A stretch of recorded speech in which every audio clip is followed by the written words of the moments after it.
আর সোডিয়ামের ক্ষেত্রে আমরা দেখতে পাচ্ছি প্রথম শক্তি স্তরে ইলেকট্রন আছে 2টা, দ্বিতীয় শক্তি স্তরে ইলেকট্রন আছে 8টা এবং তৃতীয় শক্তি স্তরে ইলেকট্রন আছে 1টা। প্রিয় শিক্ষার্থী, আশা করি তোমরা সবাই ভালো আছো, আমিও ভালো আছি। দীর্ঘ সময় পর আজকে আমি আবার একটি ক্লাস দেব, যে ক্লাসটি পর্যায় সারণী থেকে আলোচনা করা হবে। তো এই যে পর্যায় সারণী, এই পর্যায় সারণীতে আমরা আজকে অরবিটাল বা উপশক্তি স্তর নিয়ে আলোচনা করব। অরবিটাল বা উপশক্তি স্তর নিয়ে আলোচনা করব এবং পরবর্তী ক্লাসে আমরা এই অরবিটাল পদ্ধতিতে ইলেকট্রন বিন্যাসের ক্রম নিয়ে আলোচনা করব। তাহলে আজকে আমরা অরবিটাল বা উপশক্তি স্তর নিয়ে আলোচনা করব। অরবিটাল বা উপশক্তি স্তর।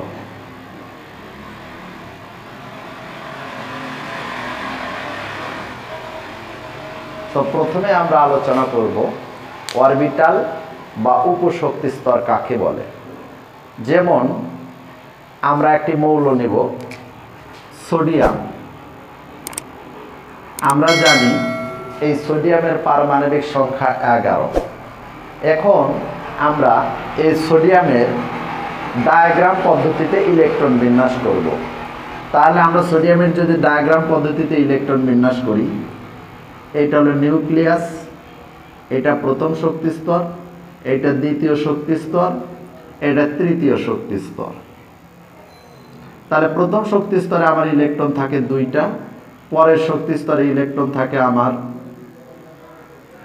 8টা, তারপরের শক্তি স্তরে ইলেকট্রন থাকে 1টা। অর্থাৎ আমরা এই চিত্রে দেখতে পাচ্ছি যে সোডিয়ামের যখন আমরা ইলেকট্রন বিন্যাস করছি, তখন সোডিয়ামের একেবারে কেন্দ্রে যে ফাঁকা জায়গাটা, এই ফাঁকা জায়গাটা নিউক্লিয়াস, আর এই নিউক্লিয়াসকে কেন্দ্র করে যে বৃত্তাকার ঘরগুলো আছে, এই বৃত্তাকার ঘরগুলো শক্তি স্তর।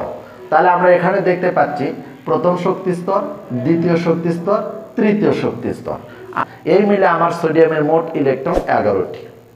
এখন এই 11টি ইলেকট্রনে আমরা দেখতে পাচ্ছি যে এই যে প্রথম শক্তি স্তর, এই প্রথম শক্তি স্তরের সম্পূর্ণ জায়গাটা জুড়ে আমার 2টা ইলেকট্রন অবস্থান করছে।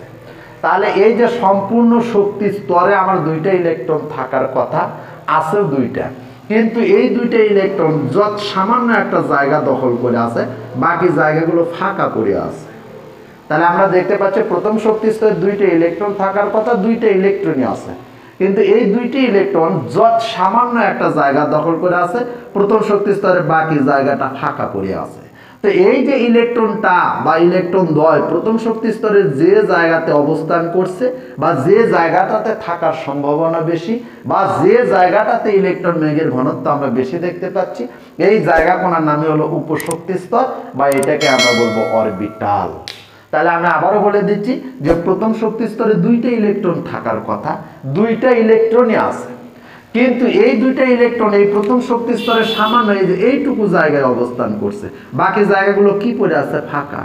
তাহলে বাকি জায়গাগুলো শক্তি স্তর, কিন্তু এই শক্তি স্তরে যে জায়গাটাতে আমার এই 2টা ইলেকট্রন অবস্থান করছে, বা যে জায়গাটাতে ইলেকট্রন 2টা থাকার সম্ভাবনা বেশি, বা যে জায়গাটাতে ইলেকট্রন মেঘের ঘনত্বটা আমরা বেশি দেখতে পাচ্ছি, এটার নামে হলো উপশক্তি স্তর, বা এইটার নামে হলো অরবিটাল। তাহলে আমরা উপশক্তি স্তর বা অরবিটাল কাকে বলবো? শক্তি স্তরের যে জায়গায় ইলেকট্রন মেঘের ঘনত্ব বেশি থাকে, বা যে জায়গায় ইলেকট্রন থাকার সম্ভাবনা বেশি থাকে, তাকে আমরা বলবো অরবিটাল বা উপশক্তি স্তর। ক্লিয়ার? আমরা উপশক্তি স্তর বা অরবিটাল কাকে বলবো? শক্তি স্তরের যে জায়গায় ইলেকট্রন থাকার সম্ভাবনা বেশি থাকে, বা যে জায়গায় ইলেকট্রন মেঘের ঘনত্ব বেশি, সেই জায়গাটাকে আমরা বলবো উপশক্তি স্তর বা অরবিটাল। তো এই যে উপশক্তি স্তর বা অরবিটাল মোট 4টি। উপশক্তি স্তর বা অরবিটাল মোট কয়টি হবে? 4টি। একটা হলো এস উপশক্তি স্তর, একটা পি উপশক্তি স্তর, একটা ডি উপশক্তি স্তর, একটা এফ উপশক্তি স্তর। প্রিয় শিক্ষার্থী, তাহলে আমরা কোন শক্তি স্তরে কয়টি উপশক্তি স্তর পাবো? আমাদের যে প্রথম শক্তি স্তর, এই প্রথম শক্তি স্তরে একটি উপশক্তি স্তর থাকবে, সেটা হলো এস উপশক্তি স্তর। আর আমাদের যে দ্বিতীয় শক্তি স্তর, এই দ্বিতীয় শক্তি স্তরে উপশক্তি স্তর থাকবে দুইটি, একটা হলো এস, এই যে এস, আর একটা হলো পি। আর আমাদের যে তৃতীয় শক্তি স্তর, তাহলে আমরা দেখতে পাচ্ছি প্রথম শক্তি স্তরে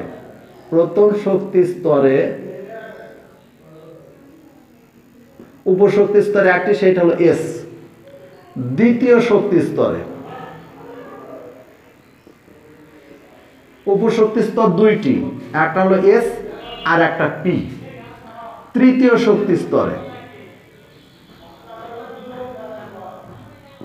উপশক্তি স্তর তিনটি, একটা এস, একটা পি আর একটা ডি। আর চতুর্থ শক্তি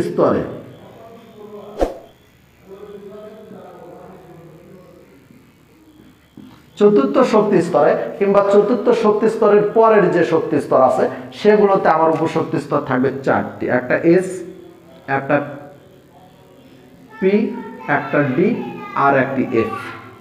তাহলে প্রিয় শিক্ষার্থী, আমরা দেখতে পাচ্ছি যে এই শক্তি স্তরগুলো উপর নির্ভর করবে আমাদের উপশক্তি স্তর কতগুলো হবে। আমরা দেখলাম প্রথম শক্তি স্তরে একটি মাত্র উপশক্তি স্তর থাকবে, তার নাম এস উপশক্তি স্তর বা এস অরবিটাল। দ্বিতীয় শক্তি স্তরে উপশক্তি স্তর থাকবে দুইটি, একটা হলো এস উপশক্তি স্তর, একটা পি উপশক্তি স্তর। তৃতীয় শক্তি স্তরে উপশক্তি স্তর থাকবে তিনটি, একটা এস, একটি পি আর একটি ডি। এবং চতুর্থ কিংবা চতুর্থ শক্তি স্তরের পরের যে শক্তি স্তরগুলো, এগুলোতে আমার উপশক্তি স্তর থাকবে চারটি করে, একটি এস, একটি পি, একটি ডি, একটি এফ। এই হলো আমাদের উপশক্তি স্তর বা অরবিটাল। এখন প্রশ্ন হলো যে কোন উপশক্তি স্তরে ইলেকট্রন ধারণ ক্ষমতা কত। তো যে কোনো শক্তি স্তরে আমরা যদি বলি এস উপশক্তি স্তর, এই এস উপশক্তি স্তরে ইলেকট্রন থাকবে দুইটি, এই জন্য আমরা লিখব S2।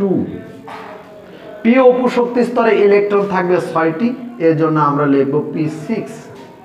ডি উপশক্তি স্তরে ইলেকট্রন ধারণ ক্ষমতা 10টি, এর জন্য আমরা লিখব D10। আর এফ উপশক্তি স্তরে ইলেকট্রন ধারণ ক্ষমতা 14টি, এর জন্য আমরা লিখব F14।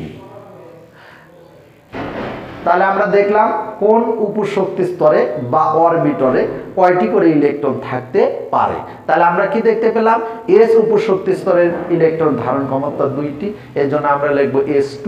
পি উপশক্তি স্তরের ইলেকট্রন ধারণ ক্ষমতা 6টি, এর জন্য আমরা লিখব P6। ডি উপশক্তি স্তরের ইলেকট্রন ধারণ ক্ষমতা 10টি, এর জন্য আমরা লিখব D10। এবং এফ উপশক্তি স্তরের ইলেকট্রন ধারণ ক্ষমতা 14টি, এর জন্য আমরা লিখব F14। এখন আমরা পরবর্তী ক্লাসে এই যে এস, পি, ডি, এফ, এই অরবিটাল পদ্ধতিতে আমরা ইলেকট্রন বিন্যাস করব। যেমন আমরা এখানে যে ইলেকট্রন বিন্যাসটা দেখতে পাচ্ছি, এইটাকে আমরা বলবো ডায়াগ্রাম পদ্ধতিতে ইলেকট্রন বিন্যাস বা ব্লক চিত্রের মাধ্যমে ইলেকট্রন বিন্যাস। আর আমরা এবার ইলেকট্রন বিন্যাস করব এই যে এস, পি, ডি, এফ, এই অরবিটালের মাধ্যমে, যাকে আমরা বলবো অরবিটাল পদ্ধতিতে ইলেকট্রন বিন্যাস। ওকে, সবাই ভালো থেকো, সুস্থ থাকো। আগামী ক্লাসে অরবিটাল পদ্ধতিতে ইলেকট্রন বিন্যাস নিয়ে আলোচনা করা হবে। যারা আমার চ্যানেলটি সাবস্ক্রাইব করছো তারা বেশি বেশি শেয়ার করবে এবং লাইক দেবে। আর যারা সাবস্ক্রাইব করেনি তারা চ্যানেলটি সাবস্ক্রাইব করে আগামী ক্লাস দেখার জন্য।